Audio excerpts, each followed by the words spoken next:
19h, Yarana, merci d'être fidèle à votre rendez-vous d'information. Voici les titres de ce journal.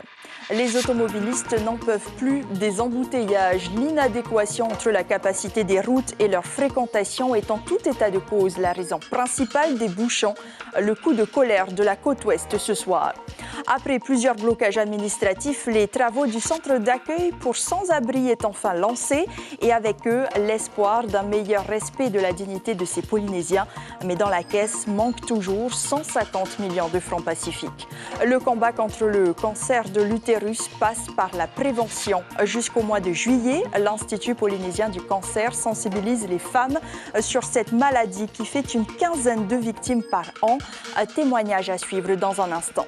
L'abstention, défaillance citoyenne ou expression démocratique, avec près de 58% des électeurs qui ne sont pas allés voter au premier tour des législatives. Les collégiens tentent de comprendre ce phénomène électoral en pleine préparation du DNB. Et comment Tuter Eitumah a-t-il tenté de convaincre durant cet entre-deux tours? Réponse dans cette édition. Le candidat du Tapurahuir Atira est notre invité.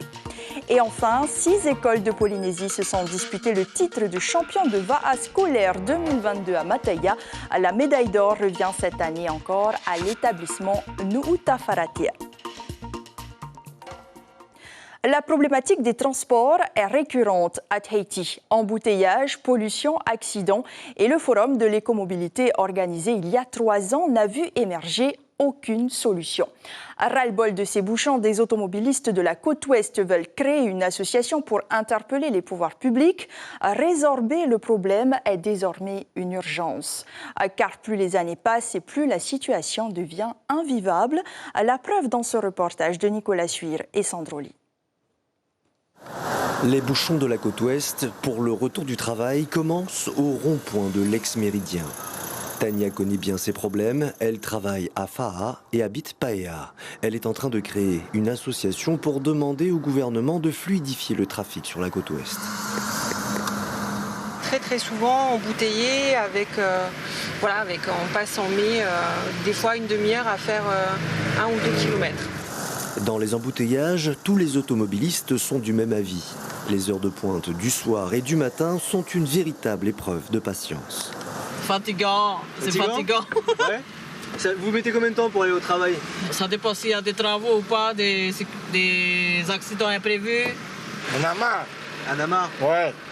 Il faut que le territoire fasse quelque chose pour nous, quoi. Ouais. Déjà le matin, le soir, je suis obligé de quitter à 4h du matin. Pour tenter d'échapper à la circulation sur ce tronçon, de plus en plus de conducteurs coupent par la route de la Pointe des Pêcheurs, y compris les transports en commun, ce qui n'est pas du goût des riverains. Les gens, ils prennent le raccourci donc par la Pointe des Pêcheurs, ils torchent de l'autre côté le long de la gendarmerie et puis arrivé là, ça ralentit, mais il ne faut pas oublier que ce sont des quartiers familiaux et il y a beaucoup d'enfants quand même qui sont soit sur la route, soit en vélo. Donc ça devient un problème. Ici, c'est pas une route, quoi. C'est pour les riverains. À la rentrée scolaire prochaine, Tania tentera de dialoguer avec le gouvernement via son association pour trouver des solutions. Aujourd'hui, les transports en commun ne répondent aux besoins qu'une toute petite partie de la population. On n'a toujours pas de transports qui suivent des horaires. On n'a pas d'arrêt de bus. On a des transports en commun qui se terminent très tôt l'après-midi, donc qui fait que des personnes qui vont terminer après 17h ne peuvent plus les prendre. Donc les transports en commun qui devraient être une alternative qui soit viable, attractive, aujourd'hui ne l'est pas du tout. Elle demandera également le réaménagement de ce rond-point et la reprise de l'étude de la route du Sud, entre autres. L'association demande également la sécurisation de la route de la côte ouest où, selon elle, les accidents seraient trop fréquents. Les voitures se garent sur les pistes cyclables et les trottoirs manquent cruellement. Plus d'1 an après la fermeture du centre d'accueil de Veignignore, le projet du Père Christophe Tevai Ete Api commence enfin à sortir de terre. Même si les travaux seront un peu retardés par la présence des manèges, le chantier est lancé. Les 250 sans-abri de Pape Ete pourront y trouver refuge à condition de trouver le reste de l'argent manquant dans les caisses. À Cybèle Plichard et Marcel Bonneau. Un arc-en-ciel comme un signe divin pour encourager ce projet initié par le Père Christophe. Tout est expliqué dans ce parchemin scellé dans la première pierre du futur centre Tevaï Ete Api. Servir Dieu en servant les plus pauvres, telle est la devise de ses fidèles. Ne participent à ce projet que ceux qui veulent y participer.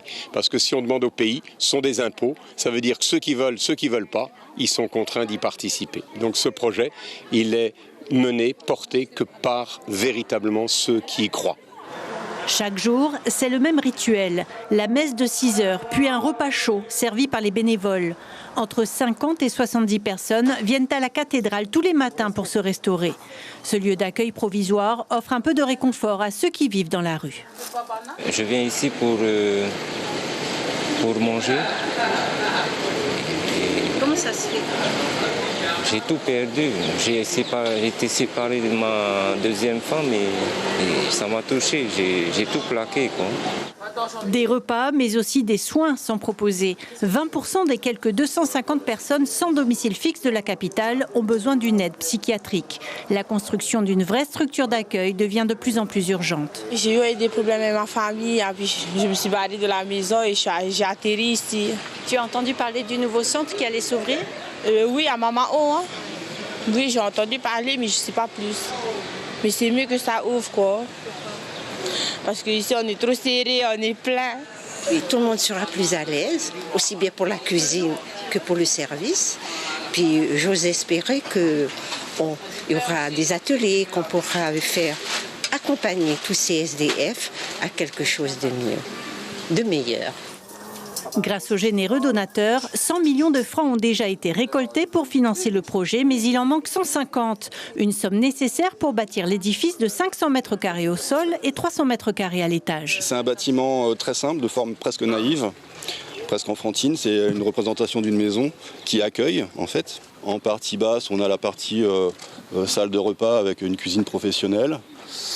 Toute une partie dédiée aux douches, au lavage du linge, au séchage du linge. 3 salles de formation, une vanillerie et un potager verront le jour sur ce terrain mis à disposition par le pays. Le projet se concrétise, construire pour permettre à d'autres de se reconstruire. La fin des travaux est prévue dans un an. Il y a octobre rouge, il y aura désormais juin vert. Méconnaissance, fausses croyances ou manque d'informations sur le dépistage sont autant de freins à la prise en charge du cancer de l'utérus. En Polynésie, 15 nouvelles victimes sont recensées chaque année. Pour faire baisser ce chiffre, l'Institut du cancer de Polynésie fait de juin un mois vert consacré à la mobilisation et à la prévention contre cette maladie, car il est possible d'en guérir. Stéphane Ratino, Patrick Sing Sing. Nina cultive la vie, pareil à ce jardin où elle a appris à regarder les jeunes pousses. Avec ses stagiaires en permaculture, elle laisse le jeu de l'eau, de la lumière et de l'amour faire son œuvre. Guérie d'un cancer du col de l'utérus, il y a 4 ans, elle a mené le combat. Pas simple, pas facile, la douleur, la peur, une souffrance sans fin où la morphine venait tempérer l'intensité. Combien de fois a-t-elle voulu jeter le gant, accepter le chaos? Mais l'amour de son entourage a changé le cours des choses. La confiance des médecins aussi. Sa fille l'a accompagnée, ce fut une grâce. Bébé, moi j'ai mal. Je peux pas, j'ai très mal. Je veux partir parce que j'ai mal. J'ai trop mal. Elle m'a dit non maman, on va faire tout pour te soulager maman. J'ai dit oh. Et la nuit, m'a porté conseil parce que j'ai réfléchi à ma fille, j'ai eu pitié de ma fille parce qu'elle pleurait, moi aussi. Et c'est ça qui m'a donné la force. J'ai prié, j'ai dit, je ne vais pas me laisser aller. À l'Institut du cancer polynésien, le combat est mené sur tous les fronts, médical, social, culturel. Le cancer du col de l'utérus est le 6e être le plus invasif pour les dames. Chaque année, entre 15 et 20 cas sur le territoire. Avec ce mois de juin vert, dont le code couleur appelle l'espérance, l'accent est mis sur la prévention. Un frottis tous les 3 ans, et cette fichue maladie doit vous laisser tranquille. Ce diagnostic est facile à faire, au dispensaire, chez les généralistes, les sages-femmes. Il est la garantie de mettre une claque à cet insidieux crabe. Une fois que le cancer est là et qu'en plus on a attendu plusieurs années avant de se faire traiter, malheureusement il peut y avoir des atteintes soit profondes au niveau de l'utérus, soit dans d'autres organes. Alors que si on fait son frottis et si on a détecté les lésions avant que ça devienne un cancer, ça se traite très facilement et on n'arrive pas jusqu'au stade de cancer. Plus c'est tôt, mieux c'est, comme pour tous les cancers. Exactement, plus c'est tôt, mieux c'est. Et en plus dans celui-ci, plus c'est tôt et plus on évite de l'avoir. Nina a vaincu le cancer, tous les ans elle a son suivi. Aujourd'hui elle avance au nom de tous les siens dans la lumière des années regagnées. Dépêchez-vous de vous faire dépister, c'est là son message. Et demain, Delphine Lutringer, médecin référent de l'Institut du cancer de Polynésie et oncogénéticienne, sera l'invité café de votre matinale radio. Elle expliquera l'importance du dépistage par frottis. Et nous passons tout de suite au chapitre politique de ce journal.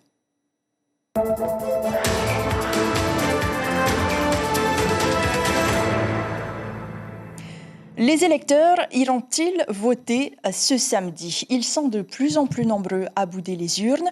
Cette question de l'abstention s'invite aussi au programme du DNB.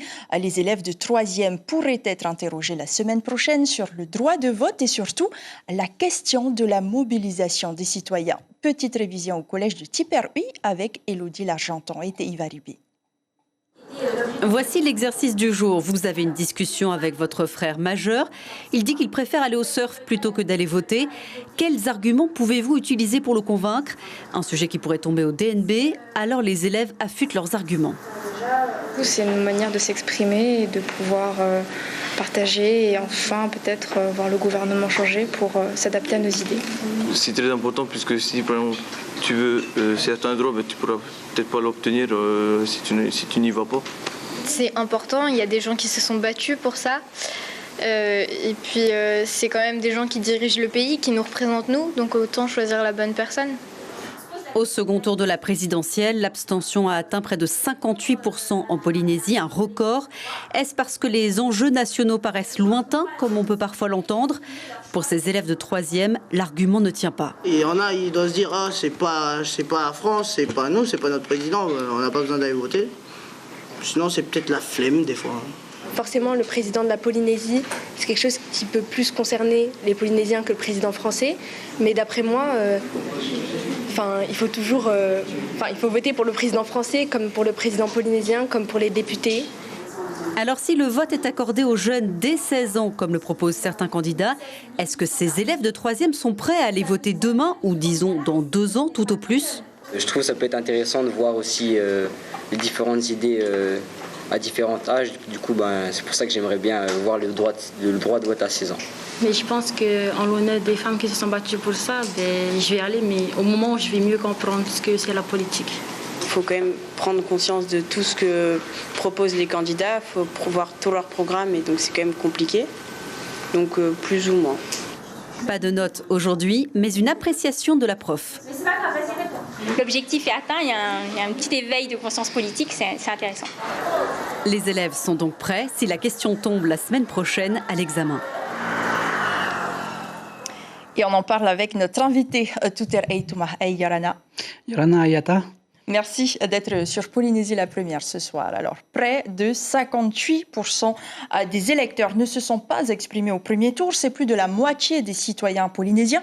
Selon vous, l'abstention, est-ce que c'est de la responsabilité de la population ou des responsables politiques ? Alors, je pense qu'il y a un mélange des deux. En fait, quand on va sur le terrain et on discute avec les personnes, on se rend compte quand même que beaucoup de gens se posent toujours les questions. Mais pourquoi cette élection ? Pourquoi qu'est-ce que c'est une élection législative ? C'est quoi un député ? Et je pense que donc il y a bien des responsabilités des électeurs de se dire voilà. Pourquoi je dois aller voter?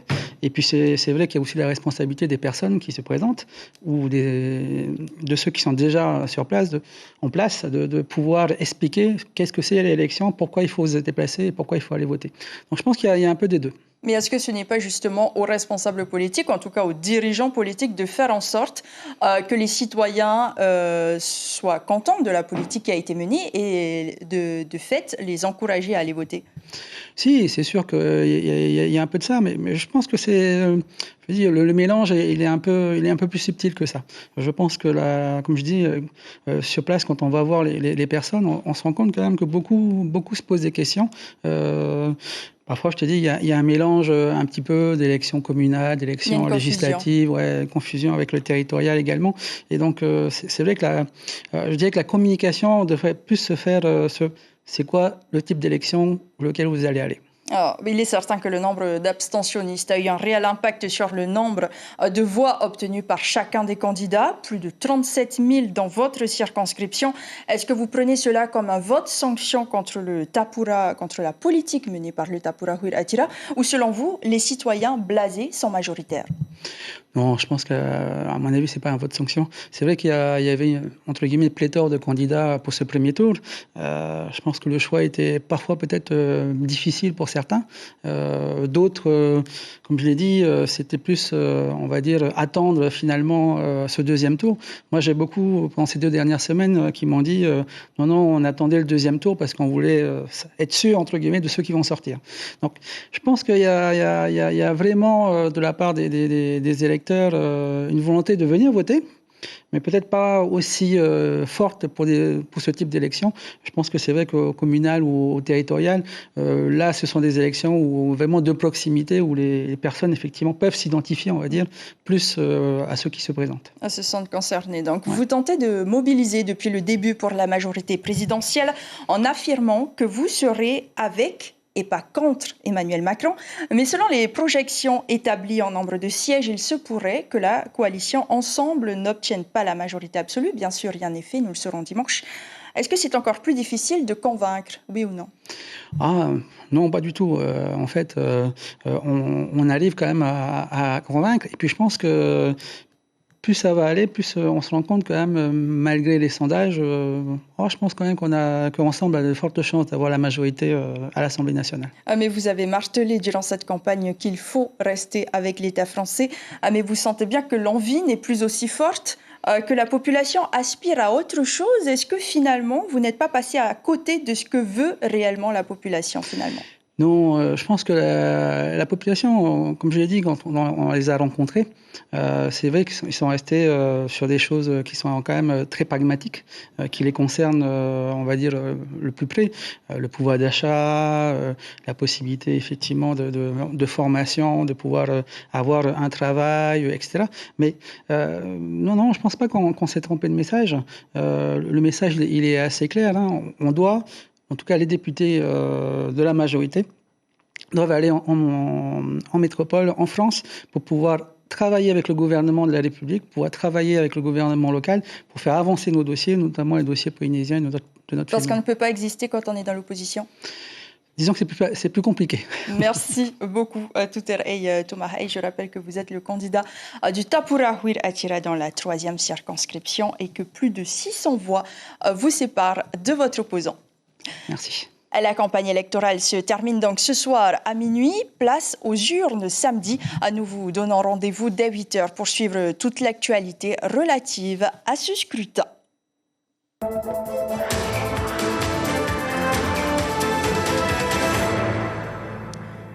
Nous partons aux îles Mariannes du Nord maintenant. À quelques heures de la cérémonie d'ouverture des 11e mini-jeux du Pacifique, toutes les délégations, ou presque, sont présentes à Saipan. Arrivés mardi dernier, nos athlètes ont pu apprivoiser les sites de compétition et les infrastructures. Nous rejoignons Miri Tumatariri sur le stade Oleaï. Ça y est, d'ici quelques heures, la cérémonie d'ouverture va avoir lieu juste là, derrière moi. Toutes les délégations sont arrivées, sauf Nauru. Les Tahitiens, eux, sont là depuis 3 jours maintenant. Ils ont eu le temps de tester toutes les infrastructures. Demain matin, les matchs de tennis continuent. Les autres disciplines rentrent en scène dès dimanche. Tous les soirs, on vous prépare une page spéciale à retrouver juste après le journal. Les mini-jeux du Pacifique, c'est tous les jours. Sur la première, on se dit à demain.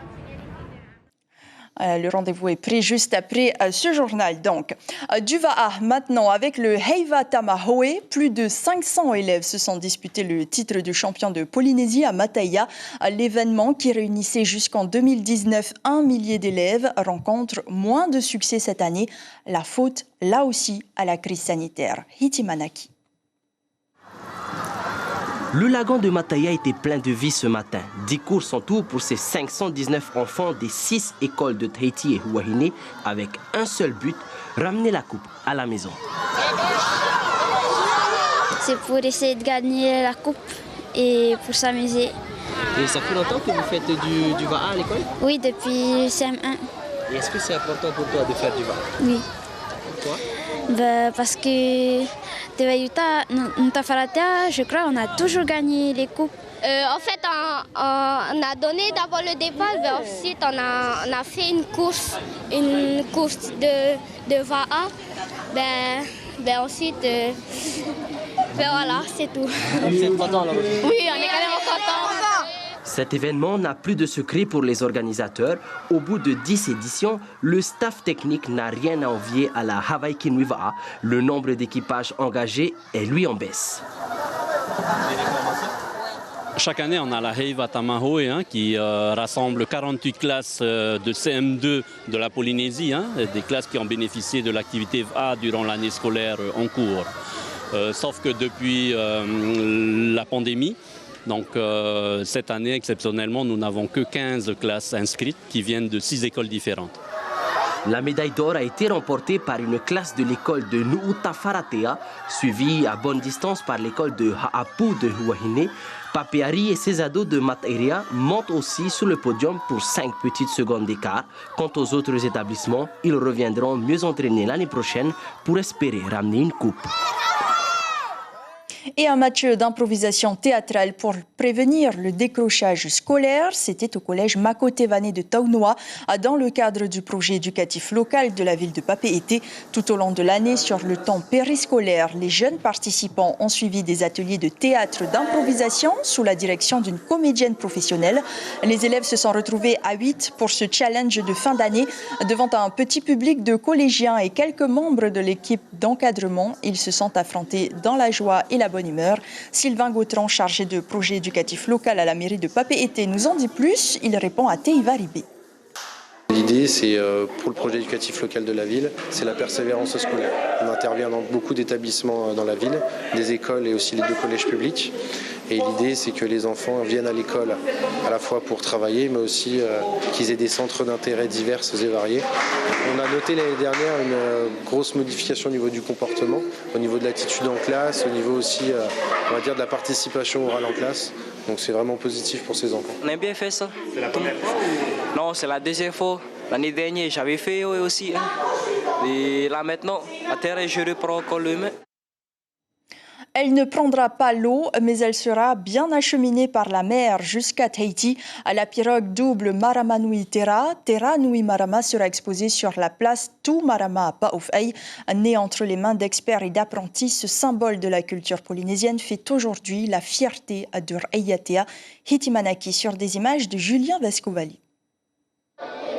Il aura fallu 14 mois et 30 millions de francs pour aboutir à ce résultat, un mastodonte de plus de 3 tonnes. À Reiatea, tous étaient là pour venir admirer cette pirogue double, un projet réalisé grâce à un plan dessiné par le navigateur James Cook qui a pu se procurer cette équipe, une aubaine pour ses constructeurs. On est tombé sur un plan qui a été dessiné par James Cook en 1769. Donc à partir de là, on ne pouvait pas dire non. Voilà, tout est parti de là en fait. Un projet d'envergure qui a employé une vingtaine de personnes et l'occasion pour John Rere de transmettre son savoir à la nouvelle génération. Cette réalisation depuis Tapu Tapu Atea était d'autant plus symbolique que l'île est le berceau de la culture polynésienne. Et la pirogue, c'est le symbole, notre symbole. Et d'après les citations, les données de nos anciens, de nos papas, Tapu Tapu Atea, c'est le lieu de départ. C'est le lieu de le berceau de civilisation polynésienne, Tapu Tapu Atea.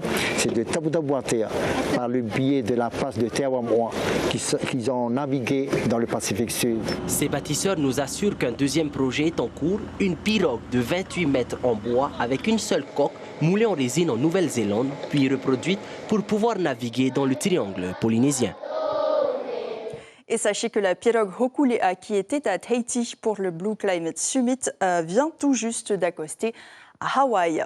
L'information principale de ce journal, des automobilistes de la côte ouest vont constituer une association pour interpeller les pouvoirs publics. Ils n'en peuvent plus des embouteillages. L'inadéquation entre la capacité des routes et leur fréquentation est en tout état de cause la raison principale des bouchons.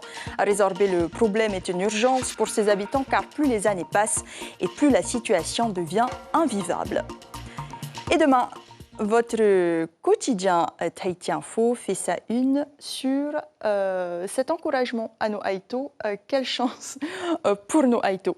L'aventure des familles formidables continue sur Polynésie la première avec ce 22e épisode de Pa'uaura. Rencontre ce soir avec la famille Ena, Lam, Maopi et Kato. Après cela, vous pourrez suivre 2 épisodes de la série Elementary. Merci d'avoir suivi ce journal. Cybelle Plichard prend les commandes de votre journal demain. Quant à moi, je vous retrouve dimanche. Je vous souhaite un très bon week-end, prudence sur les routes. Très belle nuit sur la première.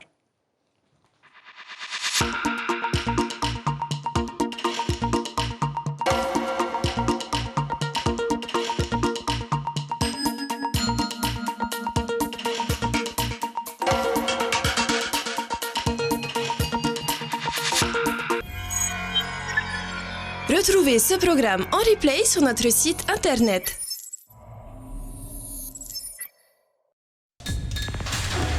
L'information en continu sur Polynésie la première, internet et réseaux sociaux.